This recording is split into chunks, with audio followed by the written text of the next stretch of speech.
My name is Natalie Cortsavitas, and I am the head of the local history department at the Farmingdale Library, and I'm going to show you how to use our local history guide. The first thing you want to do is go to our website at farmingdalelibrary.org, and under local history, it'll drop down, and you want to click on Farmingdale Local History Guide. The first stop you'll get is our homepage, which gives you our contact information with our phone number, our email, and a little bit about Farmingdale's story. Our second page is called Aviation. If you notice, everything is in alphabetical order. This gives you little bits of information about the various aircraft companies that existed here in Farmingdale at one point or another. The second tab is our book catalog. Anytime we add some new book to our local history collection, it'll get posted here. As you can see, we've only recently added 2 books. The next one is the cemeteries. This was compiled by another librarian back in 1989, and it lists all the local cemeteries here in Farmingdale and where they're located and who's buried there. The next link is the census data. So you can get the current census data. We have some historical census data for the village itself of Farmingdale from 1904 to 2016. And then Long Island census data starting all the way in 1790. It goes all the way down to 2010. Now there's a little blue box on this right-hand side that you can click that takes you right back to the top of the page. The next tab is the story about the Farmingdale Public Library and how it was created. The next tab is a link to our digital collection, which is up on a website called New York Heritage. I'm going to right-click and open it up in a new tab, and you can see what it looks like. This is the homepage from New York Heritage Farmingdale Libraries. So you're going to scroll down and hit the Farmingdale Historical Collection, and then hit Explore the Collection to kind of just browse around.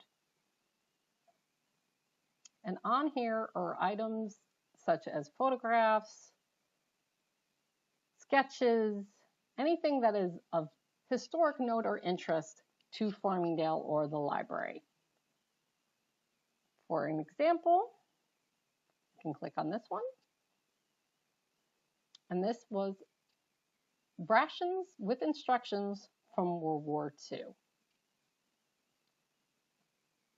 It gives you even a little bit of information about, if there's more information, it'll be under the description. To go back, you just click on the Farmingdale Public Library right here. And keep on looking.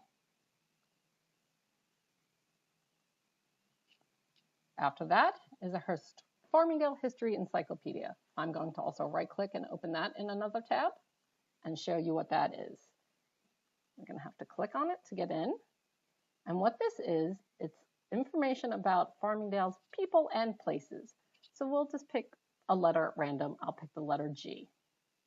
And as you can see, it has some people from Farmingdale and brief or lengthy biographies about them. So there's Jane Galley, Peter Gansey, Ambrose George, who named Farmingdale, Dr. Benjamin Giovanaro, Al Giordano, Alfred Graff, Greco Taylor, which was a store here in Farmingdale back in the 1920s. So each letter of the alphabet will have different people or places of Farmingdale, and you can click on each letter to get to it. If you go to the timelines, it gives you a timeline for each of the different topics in Farmingdale's history: the aviation, the businesses, Farmingdale events,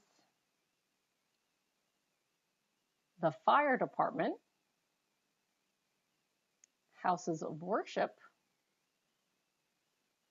the library, railroad, roads, schools, and the village itself.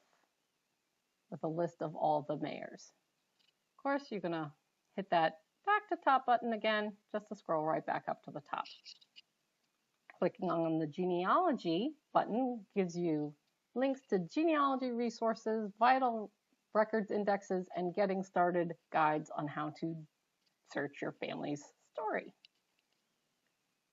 After that, you have house research. So it gives you how to research information on your house, including information to get to the clerk's office, My Nassau Property, and various newspapers. The journals gives you indexes to the Long Island Forum, the Nassau County Historical Society, and the Long Island History, which is all information about Long Island's history. The landmarks and historical markers are all the landmarks and historical markers that are here in Farmingdale with pictures and explanation of why they got their historical landmarks.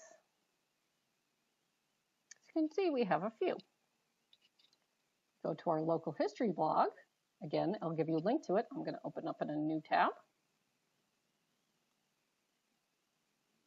And in this are articles about various people and places of Long Island history. So our last post was done this week about Wardenclyffe Tower, which is in Shoreham, New York, which was built by Nikola Tesla.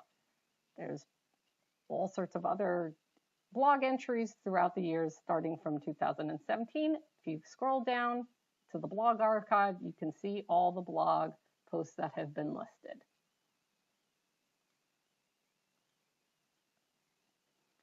The local newspapers tab gets you links to look at Farmingdale Observers from 1963 to, I believe, somewhere in the 70s, Massapequa Post, and older papers such as the Brooklyn Daily Eagle, the Long Island Star, the Jamaica Farmer, and even the Library of Congress and their holdings. Again, if you don't want to scroll all the way up, you just hit that back to top button. Under maps, once we start digitizing and scanning some maps that we have, they'll be listed here.